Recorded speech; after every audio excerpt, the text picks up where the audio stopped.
Quando a gente teve a ideia de iniciar um processo da coleta de assinaturas da CPI, nós não tínhamos noção do quão profundo esse buraco ia. A gente achava que era alguma espécie de influência superficial, com um financiamento leve, nada tão assim bruto, né, como a gente está vendo agora ao longo dos dias.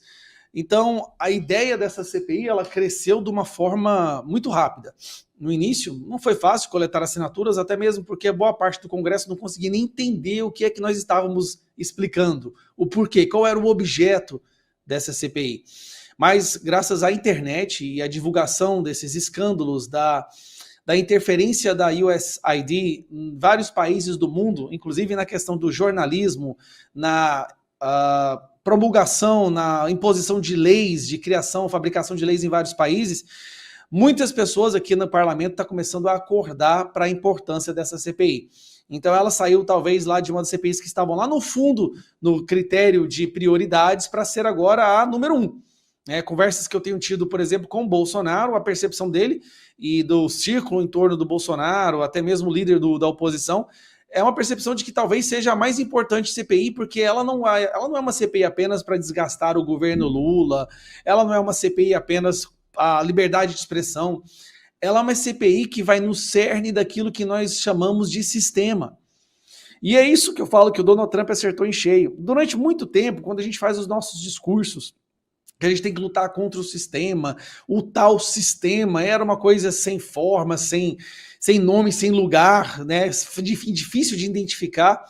O que a gente está percebendo agora é que o Donald Trump, ele identificou e acertou em cheio no sistema, ou seja, pelo menos a parte de financiamento, daquilo que uns chamam de sistema, outros chamam de deep state, outros chamam até mesmo de matrix, mas identificou-se exatamente ali o núcleo do financiamento de toda essa propagação dessa ideologia, né? Porque se algo tem esses tentáculos tão longos, tão eficientes em todas as áreas do Estado, do governo, de países, alguém tem que estar financiando isso. O dinheiro para isso tem que vir de algum lugar. E através das notícias que a gente teve recentemente, graças ao Doge do Elon Musk, que fez um pente fino em todos os gastos do governo, foi identificado, vem justamente, não só, mas um dos principais, é o USAID, né? E inclusive um comentário que você fez no início do programa, que, assim, durante toda a história dessa agência se falava USAID, mas eu reparei que a nova administração está usando USAID justamente para desvencilhar do nome original, que era para ser aid de ajuda, né? Eu sei que é a Agência Internacional de Desenvolvimento, mas o objetivo era criar a ideia de que é uma humanitária, é para ajudar as populações, as democracias, os países, então, mas não tem nada de ajuda. Na verdade, ela contribuiu muito para que países permanecessem na miséria, ela contribuiu inclusive para o tráfico de drogas, contribuiu para o cultivo de ópio no Afeganistão, e tudo isso está vindo à tona através de documentos. Agora, a CPI, já estamos com... Até a última vez que eu olhei, eram 98 assinaturas. Lembrando, nós só fizemos a coleta de assinaturas mesmo nessa terça e quarta-feira. As sessões voltam nessa terça-feira agora, a gente vai partir para cima de novo, buscando novas informações, novas assinaturas. Mas um obstáculo que a gente está encontrando, pelo menos ali nos deputados do centro, é de não entenderem exatamente o que é que está acontecendo. Eles não conseguem entender a magnitude do que está acontecendo. E, em grande parte, isso está acontecendo porque se vê um esforço impressionante da imprensa brasileira em não falar nada.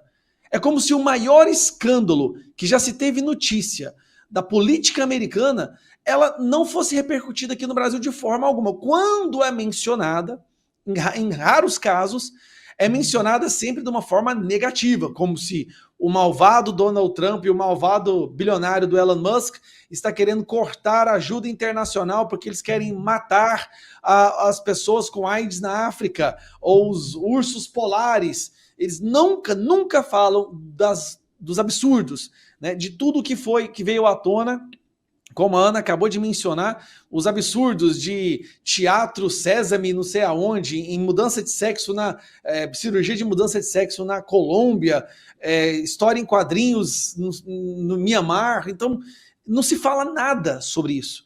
Não se fala, por exemplo, sobre o treinamento de jornalistas do mundo inteiro, 707 empresas de jornalismo que eram financiadas pela USAID. Não se fala, inclusive, aqui do Brasil, que informações que a gente teve recentemente e que vale a pena chamar a atenção, e a Ana falou uma coisa muito certa. Muito raramente a USAID ela entrava em contato diretamente com o objeto final daquele programa de manipulação política ou ideológica.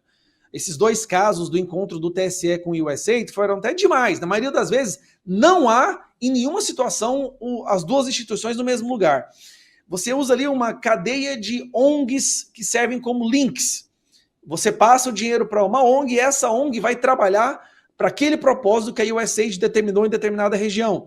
Então, aqui no Brasil, por exemplo, as checadoras de fatos do Brasil, e a lista está aqui, ó, Aos Fatos, Agência Lupa, Comprova, elas recebiam dinheiro da USAID.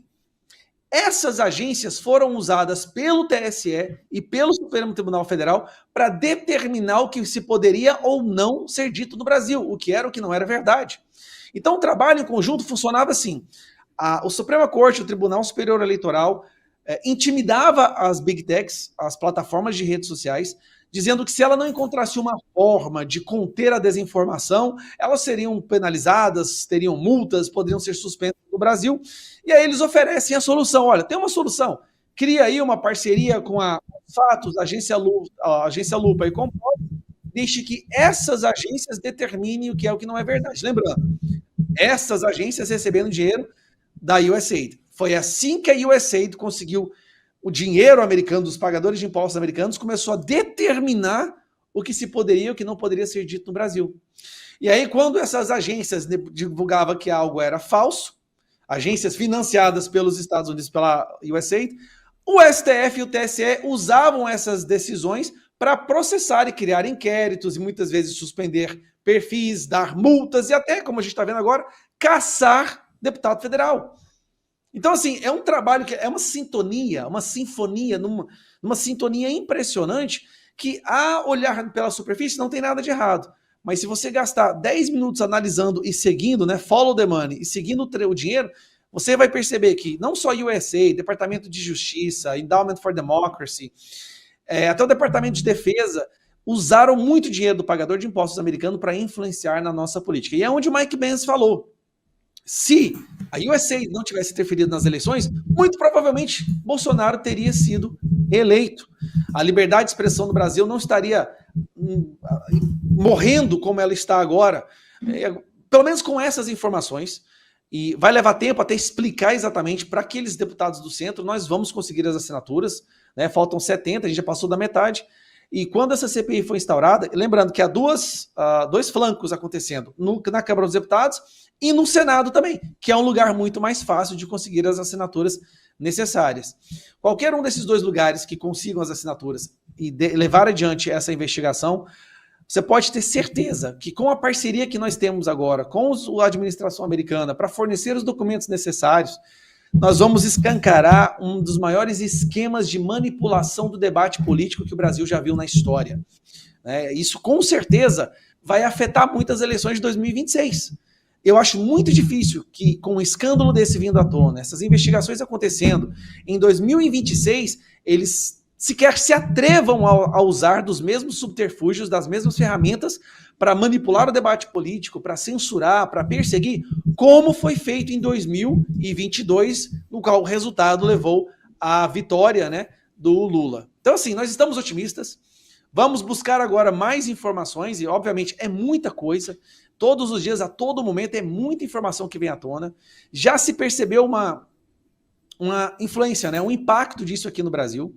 O Mike Pence acabou de publicar, enquanto eu estava escutando a Ana, eu vi uma publicação dele dizendo, olha, USAID fechou as portas na sexta-feira, Brasil termina a censura contra o Rumble no domingo.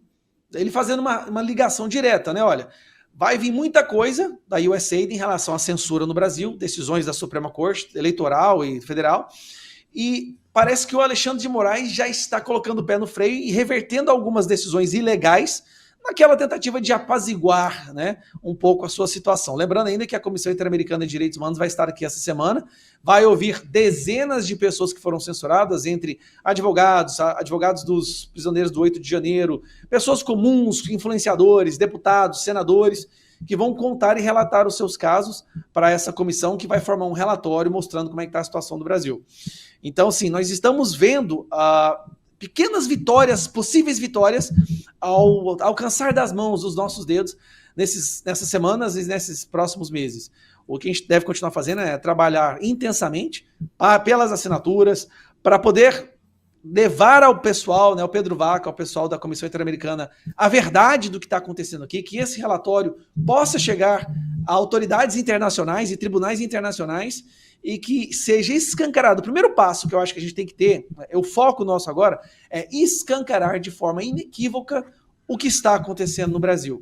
A ditadura, a perseguição, a censura, né, a transformação do Estado em uma máquina de repressão através das instituições que deveriam justamente preservar a democracia e a liberdade de expressão. É uma batalha árdua, mas nós não vamos desistir e eu espero que a gente vença no final.